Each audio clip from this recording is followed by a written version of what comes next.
Oi, pessoal, tudo bem? Essa é uma aula onde eu vou explicar alguns modelos de inovação que podem ser derivados da abordagem de Rogers, que é um dos modelos mais tradicionais para explicar a difusão de inovações. E também explicar as implicações dessa tipologia para a estratégia de marketing. Como funciona esse modelo do Rogers? Esse é um dos modelos mais famosos para explicar a difusão de inovações num determinado círculo social. A ideia do Rogers ela surgiu da observação de que, ao longo do tempo, se você pegasse um determinado período de tempo e fosse estimar quanto tempo tem entre a adoção de uma inovação e o lançamento daquela oferta num determinado grupo de pessoas, se você fosse calcular esse tempo entre o lançamento e a adoção, muitas inovações elas iam seguir uma distribuição que se aproxima a uma distribuição normal. E observando isso, ele começou a usar alguns dados e ver que, normalmente, o percentual de pessoas que tinham experimentado pelo menos uma vez aquela oferta num determinado período de tempo, elas seguiriam a distribuição normal. E essa diferença que tem entre os indivíduos, ela pode então ser modelada usando a abordagem as funções da distribuição normal, para você ver qual é a expectativa de adoção, de experimentação de uma oferta num determinado período de tempo. Então, esse modelo acaba sendo uma boa abordagem para a gente, uma abordagem viável para a gente avaliar como vai ocorrer a evolução da adoção num determinado período de tempo. E ele também utiliza, o foco do Rogers é muito identificar qual é o perfil das pessoas de acordo com o grau de inovação que ela tem, se ela adota antes uma inovação ou se ela é mais tardia na adoção daquela inovação, e a partir daí tentar identificar características desses usuários que podem ser traduzidas em estratégias de marketing. Então, identificando o perfil dos usuários em cada um desses grupos, nós poderíamos então propor estratégias de marketing para incentivar a adoção de uma determinada estratégia. É interessante que esse modelo, gente, ele é um modelo que a gente chama mais conceitual. O que isso significa? Ele não tem um modelo, ele não tem um modelo que fala como funciona a difusão das inovações em termos da relação entre alguns construtos e variáveis existentes no ciclo social. Ele é um modelo simplesmente que vai empiricamente estimar os valores e tentar fazer uma projeção de como vai evoluir essa experimentação. Mas ele não tem uma premissa teórica do porquê ocorre aquela inovação, ele não explica como vai ocorrer essa difusão. Nesse caso, se a gente quiser explicar, a gente teria que ir pelos modelos de difusão de inovação, principalmente os modelos que vêm ali do modelo de Bayes e suas derivações. Na tipologia de Rogers, como nós podemos classificar os consumidores? Vamos agora transformar aquela curva normal padrão numa curva convencional normal, né? Então imagine que eu tenha uma determinada inovação, imagine um novo tipo de celular, que o tempo médio em que as pessoas vão demorar para adotar aquele celular seja de 9 meses e o desvio padrão do tempo de adoção seja igual a 3 meses. Se nós plotarmos esse resultado numa curva normal padrão, né, uma curva normal, nós veríamos que ela seguiria essa distribuição. Ou seja, os inovadores eles vão estar entre o tempo zero de adoção, entre o lançamento da oferta e 3 meses. Os adotantes imediatos vão comprar entre 3 e 6 meses. Entre 6 meses e um ano, nós teríamos a maioria imediata e posterior adotando aquela oferta. E, finalmente, acima de 12 meses, nós teríamos os retardatários. Muitos estudos foram feitos tentando identificar o perfil e as principais implicações são que, quando você está lançando uma oferta, basicamente você vai focar nesses seus inovadores. E aí, você vai focar, normalmente quando você está lançando um produto, você tem que achar o perfil daquele consumidor que é mais moderno, mais criativo, líderes de opinião, que vão aceitar o risco daquela oferta e vão virar pontos para difundir sua oferta nos demais grupos sociais. Além disso, é muito comum você usar mídias mais alternativas, você usar celebridades para você que são inovadores mais naturalmente, né, para você alcançar esse público, né? E além disso, esses consumidores inovadores, eles valorizam muito a novidade. Então, mostrar que tem algo novo acaba destacando e gerando interesse desses consumidores iniciais. E também, como o preço, como os consumidores inovadores tendem a ter uma maior renda, o que acontece? Normalmente você não precisa ficar tão preocupado com o preço da sua oferta na hora que você está lançando o produto. Por isso que muitas vezes a gente começa com aquela estratégia de skimming, com preço mais alto, para a gente ter fazer o desnatamento do preço à medida que o ciclo de vida vai amadurecendo. À medida que vai amadurecendo, que vai entrando no estágio de crescimento, aí você foca naqueles consumidores com necessidades, com mais referências externas. Então você reforça o efeito desses influenciadores, você reforça o status social para que as pessoas queiram comprar aquele produto porque percebem que ele está legal, né? E você também começa a enfatizar mais uma segmentação nesses estilos de vida, né? Pessoas que gostam de usar o produto como uma forma de reafirmação do seu status social. Depois desse estágio de crescimento, quando começa ali a entrar no estágio de adoção pela maioria, aí sim você foca no consumo em massa, você começa a distribuir mais a sua oferta e você também tem que mostrar mais o seu produto. Então, o status não vai ser a única coisa que vai convencer os adotantes imediatos ou a maioria tardia, né? Eles não vão ser impressionados tanto pelo status. Aí sim você foca nos atributos que ele vai avaliar, ele vai ser mais crítico em relação ao que aquele produto tem a oferecer. E basicamente eles vão avaliar mais as ofertas antes de tomar uma decisão de compra. E também, nesses casos, promoções diversas podem acelerar a adoção por esses grupos, porque eles têm consciência de valor, eles se preocupam mais com o que eles vão receber, dado o preço que eles estão pagando. E finalmente, para os retardatários, aí sim você tem que enfatizar o preço tem que ser bem competitivo e uma distribuição tem que ser bem conveniente, porque esses aí não vão fazer muitos esforços para adquirir o produto. Tem que ter alguém para convencer essas pessoas, então o foco na força de venda é muito importante. E enfatizar a novidade aqui não é o bacana. Aqui é importante você mostrar que o produto é seguro, que tem muita gente que já testou, que ele não vai ter nenhum problema se ele adotar aquela oferta. Vamos fazer um exemplo da classificação usando o modelo de Rogers. Então imagine que um restaurante que foi aberto em janeiro fez uma pesquisa ali no meio do ano perguntando qual foi a data que os clientes foram para a empresa, foram no restaurante pela primeira vez. E aí ele calculou o tempo médio. Ele tem a data que o cliente falou, que foi a primeira data que ele foi no restaurante, e tem a data de início, que foi quando abriu o restaurante. Ele faz a diferença dos dois, faz isso por uma amostra e calculou a média e o desvio padrão desse tempo de adoção. Ele achou 3 meses como tempo médio e 1 mês como desvio padrão. Como nós classificamos os inovadores? São aqueles que estão entre a média menos 2 desvios. Então, eu vou pegar 3 menos 2 vezes 1, que vai ser 3 menos 2, que vai ser 1. Como nós estamos falando de meses, então quem foi no primeiro mês de abertura do restaurante foi classificado como um consumidor inovador.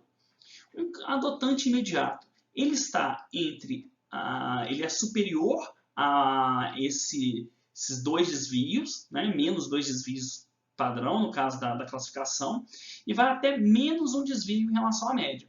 Então, tem que pegar a média menos 1 vez o desvio. Então, 3 menos 1 vai dar 2. Então, quem não foi em janeiro, mas foi em fevereiro, que é até o final do segundo mês, ele vai ser considerado um adotante imediato. A maioria imediata e posterior são aqueles que estão acima de menos 1 desvio até mais 1 desvio padrão em relação à média. Então, quem não foi em fevereiro, que foi depois de fevereiro, se nós pegarmos a média, que é 3, e somar um desvio, vai dar 4. Então, com isso, quem foi até o 4º mês, ele é considerado maioria imediata e posterior. Então, seriam aqueles que estão entre março e abril. Quem foi em março e abril vai ser maioria imediata ou posterior. E os retardatários é quem veio depois disso, quem demorou mais do que a média mais um desvio para iniciar o uso ou para ir a primeira vez naquele restaurante. Como nós podemos empregar esse modelo para fazer projeções de números de usuários, além da classificação desses clientes? Aqui, a gente precisa primeiro, um modelo do Rogers, ele precisa ter uma estimativa do tamanho do mercado. Então, o modelo em si ele não estima qual é o tamanho do mercado. Então, você precisa, através de algum método, como nós já vimos em cálculo de potencial, em cálculo de demanda, o tamanho daquele seu mercado potencial. E esse mercado potencial, gente, a gente está falando assim, no caso aqui, a gente está falando não daquele potencial que pode vir a ser no futuro, mas sim a sua expectativa do número de clientes que vão adotar aquele produto. Então aqui, você tem que falar assim, olha, eu acho que vão adotar nesse produto 4% da população desse bairro. Então 4% de 10 mil vai dar aí seus 400 usuários. Esse seria o tamanho potencial que você precisaria para o modelo de Rogers. Então, o modelo de Rogers ele não leva em conta que você vai ter um percentual da população, que normalmente é muito grande, que não adota a oferta. Então, o máximo do mercado, você tem que estimar isso antes, tem que ter uma estimativa, tem que ter uma medida para chegar até esse valor. Aquele método de cálculo do potencial de mercado, né, total, ele pode ser usado para você fazer isso, né, estimando ali do total de consumidores, quantos por cento que estão dentro do seu público, quantos por cento que você acha que não tem interesse, e aí fazendo um funil, né, para chegar ao número de clientes que você vai ter naquele seu mercado. Além disso, né, quando você tem esse modelo do Rogers, você vai, então, saber a quantidade de novos adotantes período a período, por meio da função acumulada da distribuição normal. É parecido com o processo que nós vimos na última aula, onde nós calculamos quantos novos entrantes tem período a período, dada a diferença da taxa acumulada de experimentação em cada um dos períodos. Você tem que ter uma medida ou uma expectativa da média e do desvio padrão do tempo de adoção. Isso você pode obter ou com estudos passados, ou mesmo você pode partir de premissas. Então, por exemplo, é muito comum você assumir que o seu ciclo vai demorar 2 anos para atingir a maior parte dos seus consumidores. E aí, nesses 2 anos, você calcula quantos desvios padrão tem ali dentro, e aí você pode traçar a sua curva de adoção dentro daquele limite. Além disso, você vai precisar daquelas outras funções normais, como taxa de recompra, se vai ter taxa de crescimento do mercado, quantas vezes a pessoa faz compra no período, tudo isso para você projetar, a partir dessa experimentação dada pelo modelo de Rogers, qual vai ser a quantidade de usuários e o volume total comprado desses clientes. Na última aula, eu fiz uma explicação de como eu poderia usar esse modelo assumindo uma distribuição. A principal aplicação do modelo de Rogers seria você estimar a experimentação acumulada no período. Como nós podemos ver nessa curva, nós temos um incremento no percentual de experimentação daquele produto ao longo do tempo, sendo que 100% aqui é o máximo que você pode alcançar naquele mercado. É a penetração de mercado máxima que você vai ter, né, somando todos aqueles que já experimentaram o produto pelo menos uma vez ao longo do tempo. E como nós sabemos, você pode ver que nós temos aqui uma curva no formato S, e essa curva ela vai ser determinada pelo número de desvios padrão que você tem na sua curva normal. Lembrando que na curva normal padrão o zero vai estar sempre no meio e ela tem um desvio padrão igual a 1. Então, se a gente souber qual que é o desvio padrão do tempo de adoção, ou se a gente puder estimar esse número, e se nós tivermos a média do tempo de adoção, nós poderemos estimar esse modelo. Para utilizarmos o modelo de Rogers, nós precisamos então calcular o número Z, um número padronizado numa distribuição normal, padrão, daquele tempo de adoção, né? O tempo que demorou, que você está considerando até aquela adoção. Então, lembrando que o número Z ele é sempre calculado como o valor de x menos a média, que é o x barra, dividido pelo desvio padrão. Nesse caso, o x vai ser o tempo que você está considerando. Seria, por exemplo, quantos meses tem desde o lançamento da oferta, esse seria o x, e o x barra seria a média do tempo de adoção que você acredita ter ou que você está estimando. E esse passa a ser o desvio padrão do tempo de adoção.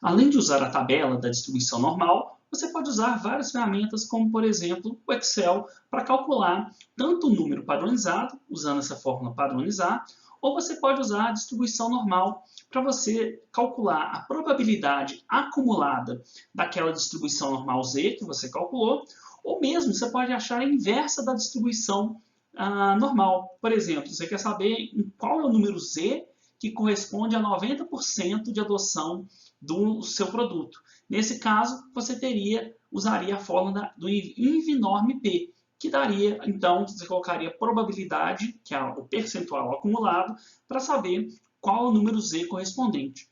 Voltando na fórmula anterior, você poderia, então, transformar esse número Z em quanto tempo você está considerando naquele caso. Esse é um exemplo da tabela normal padrão. Então, calculado o número Z, lembrando, nós pegaríamos o valor Z que nós calculamos e vamos ver a interseção entre linhas e colunas que correspondem àquele Z. Se o número for positivo, lembra que o Z positivo ele está acima da média, portanto você tem que somar 0,5 para saber o valor, a probabilidade acumulada até aquele número. E se esse número for negativo, lembra que ele está abaixo da distribuição normal. Então você tem que fazer 0,5 menos essa probabilidade na tabela para achar o percentual acumulado até aquele número. Vamos pegar um exemplo. Imagine que você tenha calculado o número Z e ele tenha dado menos 3. Menos 3, a interseção vai estar nessa linha com a primeira coluna. E ele dá um valor de 0,4987.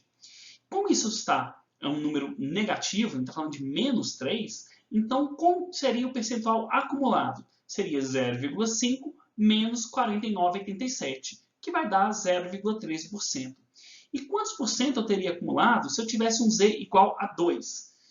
Vamos colocar 2,05, só para ter um número diferente. Então, se fosse 2,05, eu teria a interseção entre essa linha com essa coluna, e nós teríamos a probabilidade de 47,98.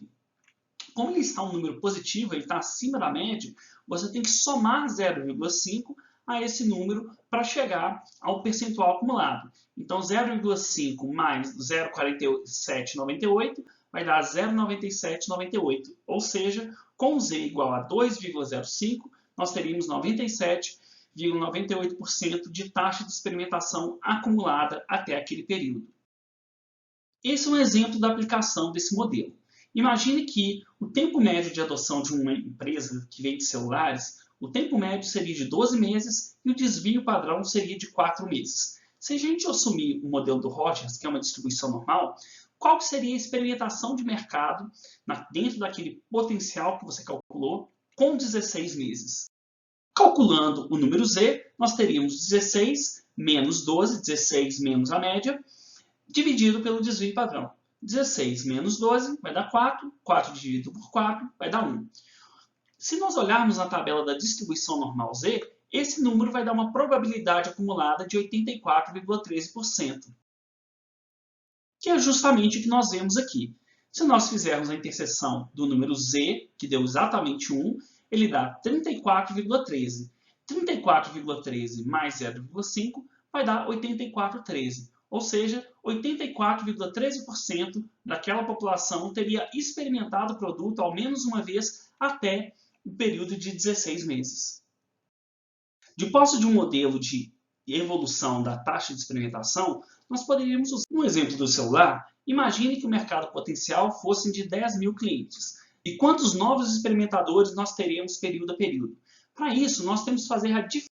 No exemplo do celular, vamos supor que eu queira calcular quantos novos usuários. Nós podemos calcular o volume de experimentação basicamente sabendo quantos novos celulares seriam vendidos. Se cada consumidor compra uma unidade do produto, mas nós temos também o volume de repetição. Então pode ser que aqueles e usando a mesma premissa, nós podemos calcular o volume total projetado de vendas. Vamos supor que a taxa de recompra fosse de 25% nesse nosso exemplo. Ou a gente consegue modelar diversos formatos de ciclo de vida usando essa premissa da distribuição normal. Então, por exemplo, aqui eu poderia ter um modelo onde eu tenho o volume de repetição. Primeiro tem aqui o volume de repetição, que é essa linha vermelha, que se observa que ela começa mais baixo, mas depois ela vai aumentando ao longo do tempo. O volume de experimentação, que segue uma distribuição normal. E a gente tem as vendas no período. supondo que a pessoa compra mais de uma unidade, você tem uma evolução dessas vendas ao longo do período, e nesse meu exemplo ela vai estabilizar no patamar aqui, vai começar a cair, mas depois ela estabiliza num determinado patamar. Se você tiver um produto, como um automóvel, que você assume que não existe recompra, ela deveria ter exatamente uma curva normal. O que não é muito comum, tá, gente? Sempre existe algum nível de recompra e também o mercado ele tende a mudar de tamanho ao longo do tempo. Então, se você tiver exatamente um produto que é comprado uma vez e ele seguir uma distribuição normal e não houver recompra, ele basicamente vai ser uma curva normal, como a que vocês estão vendo aqui. Vamos pegar um outro exemplo de um refrigerante. Eu tenho 100 mil pessoas no público-alvo, estou atendendo ali uma cidade, né, uma região. A média é de 12 meses do tempo de adoção e o desvio padrão é de 3 meses. E além disso, eu tenho a probabilidade de recompra, né, a taxa de recompra é de 25%. E eu tenho ali umas funções de qual é o volume que ele compra para experimentar e e na hora que ele repete a compra, qual é o volume que ele compra. Com isso, a gente teria tanto volume, né, as novas compras elas seguem uma distribuição normal, como nós estamos vendo aqui. Nós temos as vendas no período, que é a soma das novas compras mais a recompra, e a recompra é essa curva que dá bem uma curva S.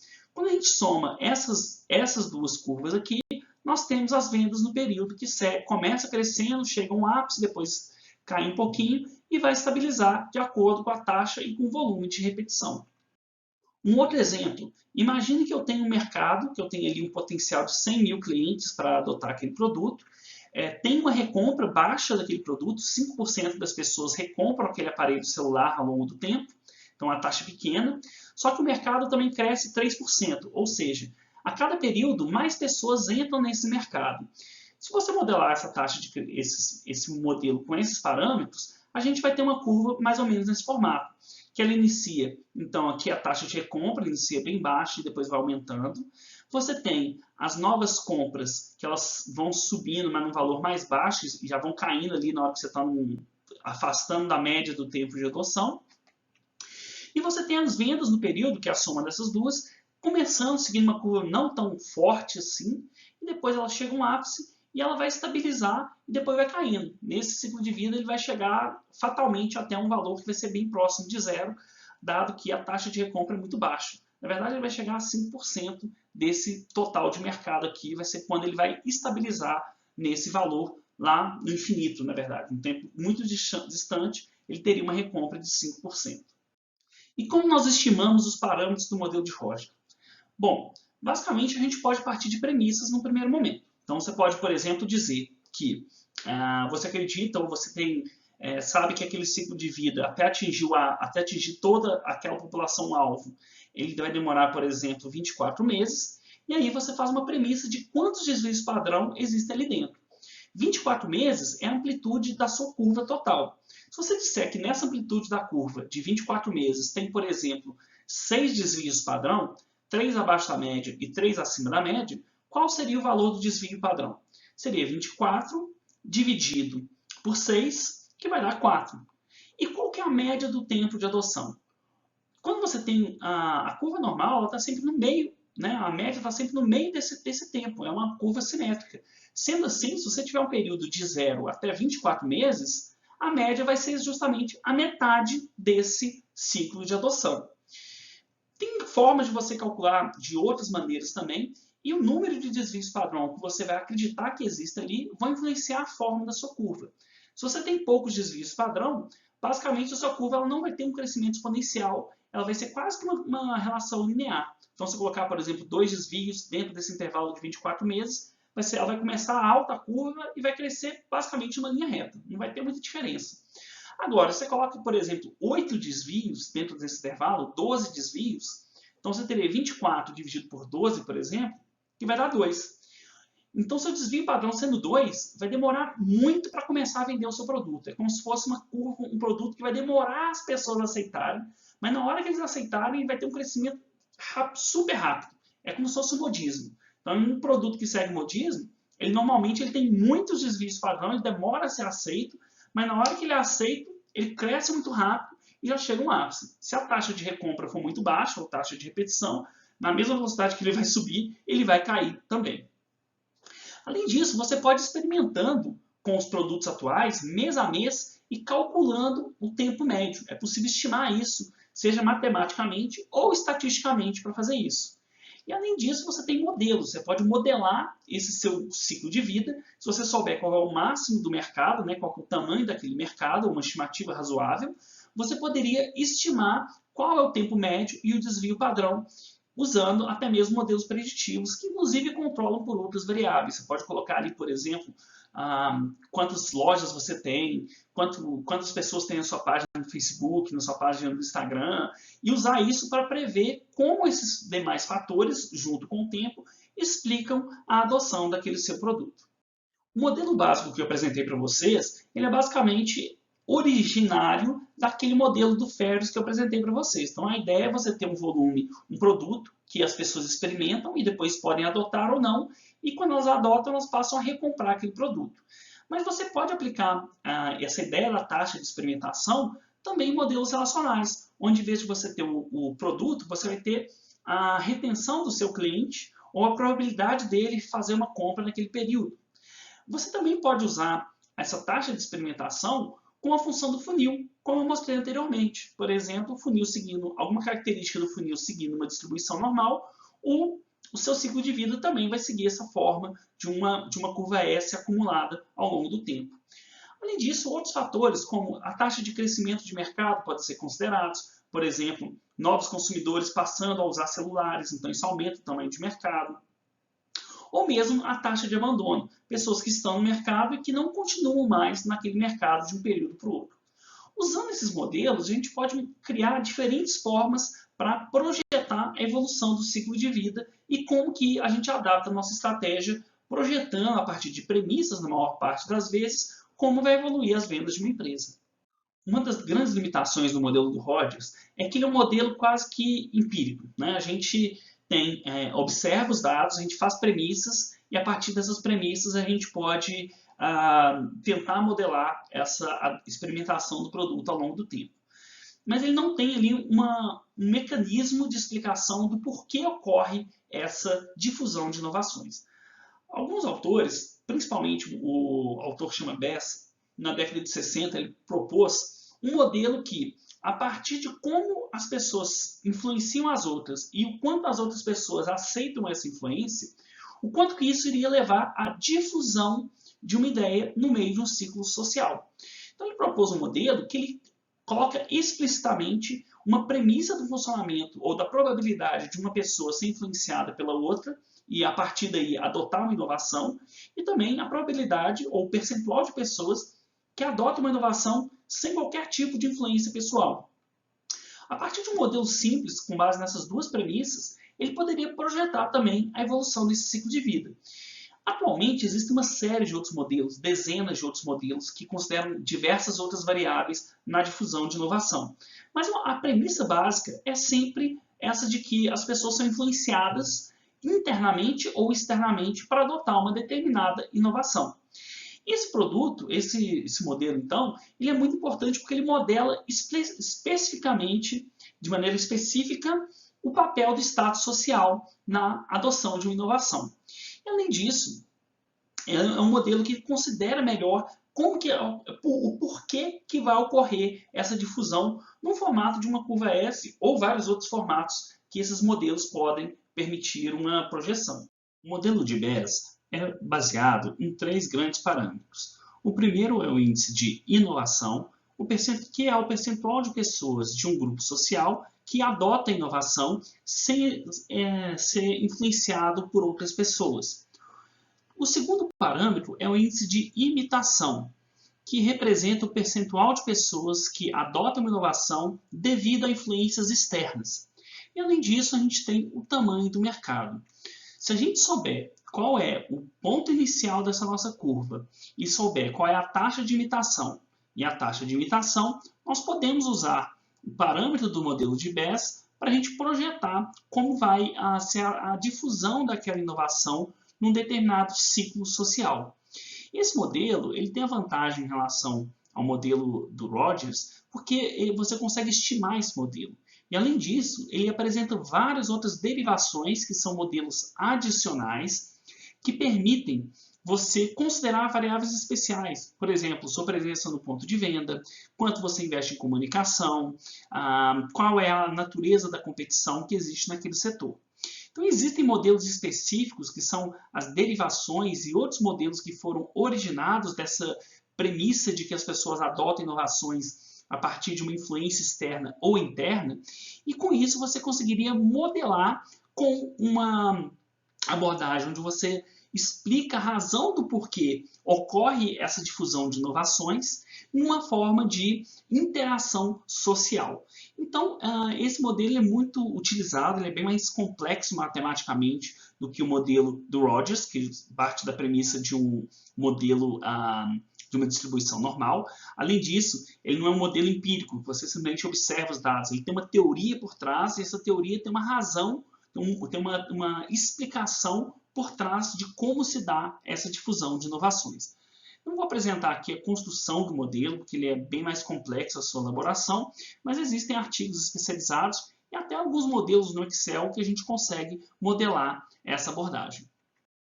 Os modelos de difusão de inovações apresentados aqui, os de Roger e o modelo de Bess, eles visam auxiliar na projeção desse ciclo de vida no longo prazo para fins de planejamento de marketing.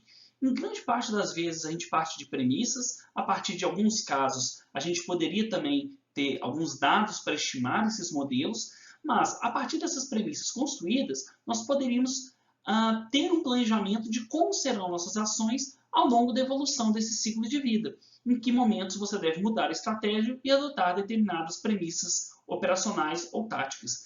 Então esse foi o objetivo da aula, pessoal. Muito obrigado e até a próxima. Tchau!